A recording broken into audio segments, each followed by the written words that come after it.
Assalamualaikum warahmatullahi wabarakatuh. Terima kasih sebelumnya saya mengucapkan kami dari kelompok 3 Sistem Informasi 22B. Di sini kami akan mempresentasikan proyek akhir semester, yakni mini program atau sebuah mini aplikasi yang digunakan untuk melakukan perhitungan metode simplex sebuah riset operasional. Dan di sini anggota kelompok kami, di sini ada Belkis Putri Prioni, kemudian ada Ibrahim Kayis, kemudian ada saya sendiri, dan yang terakhir ada Deva Lorencia.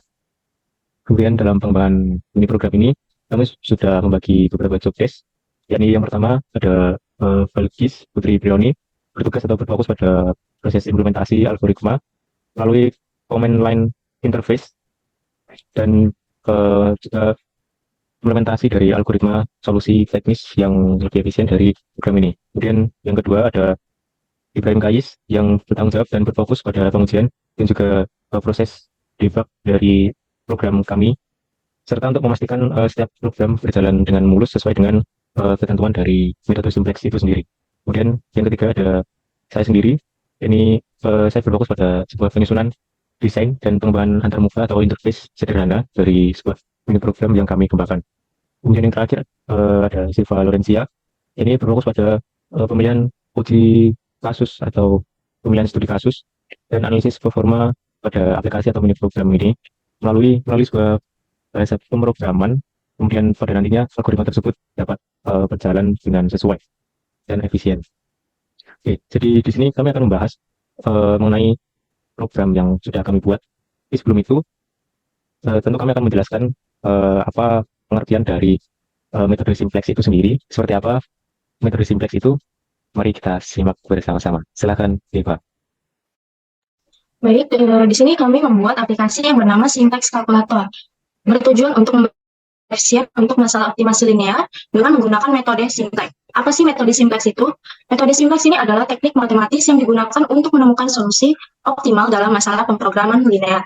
Ini berfokus pada maksimasi atau minimasi fungsi tujuan yang diatur oleh serangkaian kendala linear melalui iterasi dan manipulasi matriks. Metode ini mencari solusi terbaik menyelidiki sudut dari poliedra pembatas. Nah, dari program inti kami ini ada struktur algoritma simplex dalam kalkulator simplex ini. Dan ada beberapa langkah. Yang pertama ini, inisialisasi, yaitu langkah awal yang melibatkan inisiasi tabel dengan memasukkan koefisien dari fungsi tujuan dan batasan-batasan. Lalu yang kedua ada iterasi, proses iteratif yang melibatkan pemilihan variabel masukkan, variabel keluar untuk meningkatkan nilai fungsi tujuan. Yang ketiga, kriteria berhenti, di mana semua koefisien fungsi tujuan non-negatif atau tidak ada nilai negatif di baris fungsi tujuan. Dan yang terakhir, output solusi. Setelah iterasi selesai, maka akan muncul solusi optimal yang ditemukan. Selanjutnya, demo program akan dilanjutkan oleh teman saya. Baik, jadi ini adalah tampilan dari program yang kami buat. Ini tadi saya sedang mencoba untuk memasukkan satu metode simplex, satu permasalahan untuk metode simplex. Kemudian kami di sini sudah menyiapkan untuk dua artikel untuk studi kasus kami. Yang pertama ada artikel mengenai penerapan metode simplex dalam upaya memaksimalkan pendapatan. Nah, di sini langsung saja kita lihat untuk permasalahan simplexnya. Nah, di sini untuk fungsi Z atau fungsi objektifnya adalah memaksimalkan dari dua variabel ini, yaitu 37.000 X1 kemudian ditambah dengan 120.000 X2. Sedangkan untuk constraint-nya, kita bisa lihat di sini ada 1, 2, 3, 4, 5, 6, 7. Jadi ada 7 variabel pembatas atau constraint-nya. Nah, di sini langsung saja ke aplikasinya. Untuk menjalankan aplikasi ini kita menggunakan bahasa Kotlin. Jadi menggunakan calc, kemudian kita hitung untuk variabelnya ada berapa, kemudian constraint-nya ada berapa, dan ini round false ini untuk jika false ini berarti tidak melakukan pengulangan penghitungan. Nah, untuk variabel yang pertama, untuk var ini kita di sini karena di sini hanya 2, maka kita isi 2 variabel. Kemudian constraint-nya kita isi karena ada tadi 1, 2, 3, 4, 5, 6, 7, maka kita isi 7 di sini. Setelah itu kita enter.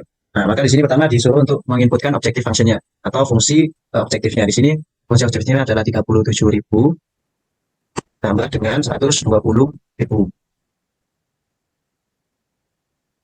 120.000. Kemudian kita enter. Selanjutnya program akan meminta kita untuk memasukkan constraint yang pertama. Constraint yang pertama adalah 6.000 X1, kemudian ditambah dengan 3.000 X2 kurang dari 9.000. Lanjut. Kemudian untuk constraint keduanya adalah 60 X1 ditambah 60 X2 kurang dari 250. Kemudian constraint ketiga adalah 70 X1 ditambah dengan 30 X2 kurang dari 250. Kemudian selanjutnya untuk constraint keempat 1x1 ditambah dengan 3x2 kurang dari 5. Untuk constraint kelimanya 150x1 ditambah dengan 75x2 kurang dari 250. Kemudian constraint ke-6 90x1 ditambah 45x2 kurang dari 200. Selanjutnya constraint ke-7 70x1 ditambah dengan 70x2 kurang dari 200. Nah, kita sudah masukkan semua. Jadi dari bahasa Kotlin ini kemudian diterjemahkan oleh program menjadi simplex method seperti ini. Program ini seperti ini. Jadi max fx-nya 37.000 dan 120.000 dan setelah itu ada constraint-nya. Nah, setelah itu program akan meminta kita untuk melanjutkan perhitungan atau mengedit. Jadi kita bisa melanjutkan atau bisa mengedit karena semuanya sudah benar, maka kita continue saja. Nah, setelah program dijalankan, maka akan memunculkan hasil dari perhitungannya, yaitu ada initial table dan iterasi pertama serta optimal solution-nya seperti apa. Nah, kita lihat di artikel sini. Ini adalah initial table-nya sama seperti tadi yang ada di sini, jadi hanya masukkan saja. Kemudian hasil iterasi pertamanya.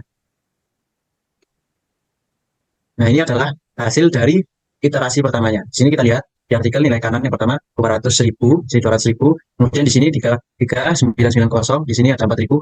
Di aplikasi ini kami bulatkan. Jadi aplikasi ini membulatkan karena di sini 3,99, maka di sini jadi 4.000. Di sini 149,8, di sini menjadi 150. Kemudian di artikel 199 di aplikasi menjadi 200. Nah, selanjutnya sama seperti selanjutnya. Kemudian bisa kita lihat di sini solusi optimalnya. Solusi optimalnya adalah 200.000. Di artikel ini ada 200.000. Sama di sini di aplikasi optimal solution atau solusi optimalnya adalah 200.000. Maka program untuk studi kasus ini program dapat menjalankan solusinya dengan baik.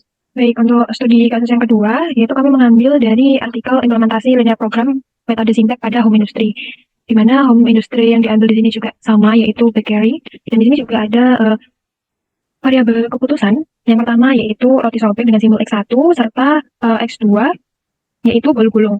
Nah, untuk fungsi tujuannya yaitu mencari maksimum keuntungan harga per unit diproduksi. Jadi nilai Z maksimumnya di sini terdapat Z sama dengan 15.000 X1 atau roti sobek ditambah 25.000 X2. Fungsi kendala yang pertama yaitu 200 X1 ditambah 70 X2 kurang dari sama dengan 28.000. Lalu kendala kedua 30 X1 ditambah 125 X2 kurang dari sama dengan 16.000. Lalu fungsi kendala yang ketiga 7 X1 ditambah 10 X2 kurang dari 2.000. Program sudah menjalankan menentukan nilai max dan nilai constraint-nya. Lalu kita continue.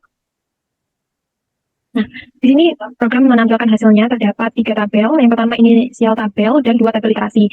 Nah, di sini di artikel pada tabel 2 terdapat tabel simplex, yaitu sama dengan tabel inisial tabel pada program. Lalu di sini untuk menyelesaikan studi kasus ini membutuhkan 2 iterasi. Nah, di artikel juga terdapat 2 iterasi. Untuk iterasi yang pertama terdapat pada tabel 8. Di sini nilai X1 min 9.000 dan nilai F-nya 3.200.000. Nah, di sini untuk nilai yang lainnya, untuk di artikel sendiri menggunakan nilai desimal, namun di program di sini menggunakan pecahan. Namun untuk nilainya tetap sama. Lalu kita menuju ke iterasi kedua pada tabel 14. Di sini merupakan hasil akhir di mana nilai Z sudah tidak ada yang bernilai negatif. Nah, di sini juga sama, untuk hasil yang ditunjukkan itu adalah bentuk pecahan. Nah, namun mungkin kita hitung dengan kalkulator, itu hasil yang ditunjukkan sama. Nah, di sini sudah menunjukkan hasil akhir, di mana optimal solution-nya menunjukkan hasil yang sama. Hingga untuk penyelesaian masalahnya, untuk home industry ini memproduksi roti kasur sebanyak 103 unit dan 103 unit untuk bolu gulung. Baik, untuk selanjutnya yaitu penjelasan mengenai kekurangan dan kelebihan aplikasi kami yang akan dijelaskan oleh Jalur Admega. Jadi seperti itu tadi kurang lebihnya dari mini program atau mini aplikasi. Di sini kelebihan dari aplikasi, ya ini adalah perhitungan yang mudah atau perhitungan yang cepat dan akurat mengenai metode simplex yang kami rancang. Ini juga kenapa kami bisa mengatakan ini cepat dan akurat, karena kami sudah mencoba di artikel yang kami ambil di sini dan sudah terbukti juga bahwa perhitungan dari aplikasi kami sudah tepat. Itu mengenai kelebihan dari aplikasi. Kemudian selanjutnya mengenai kekurangan dari aplikasi, di sini dapat kita lihat sama-sama mengenai desain interface-nya. Di sini masih menggunakan desain interface yang sederhana dan belum seperti aplikasi pada umumnya. Dan di sini juga mengenai kekurangan dari program kami masih menggunakan bahasa Kotlin. Seharusnya kami menggunakan bahasa yang lebih terbaru, yang seperti bahasa Python dan lain sebagainya. Kurang lebihnya seperti itu penjelasan dari mini program kelompok 3. dari metode simplex. Terima kasih kami sampaikan. Ada kurang lebihnya kami mohon maaf. Wassalamualaikum warahmatullahi wabarakatuh.